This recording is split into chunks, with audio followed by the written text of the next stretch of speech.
Բարելույս սիրելի հայրենակիցներ, Հայաստանում գործում է միջերկրական ծովից ներթափանցած հզոր ցիկլոնը վերջին 2 օրերին Հայաստանի առանձին հատվածներում, մասնավորապես Ամբերդի հատվածում թափվել է ամսական նորմայի կրկնապատիկի չափ տեղումների քանակը կազմել է 107 մմ,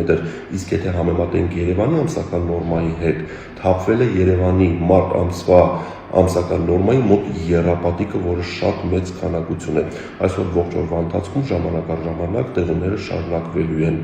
Լուսադեմից սկսած երկրի ողջ տարածքում տեղումները կդադարեն եւ մարտի 17-ից ցերեկը 18-ին 19-ին հանրապետության ողջ տարածքում կհաստատվի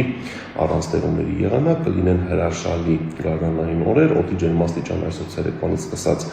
աստիճանաբար կսկսի բարձրանալ եւ մարտի 16-ից 18 ընկած ժամանակահատվածում ցերեկային ժամերին Հայաստանի ողջ տարածքում օդի ջերմաստիճանը բարձրանալ 4-ից 6 աստիճանով եւ արդեն կարող ենք արձանագրել, որ հանրապետության օդային եւ նախալեռնային շրջաններում գարունը եկել է։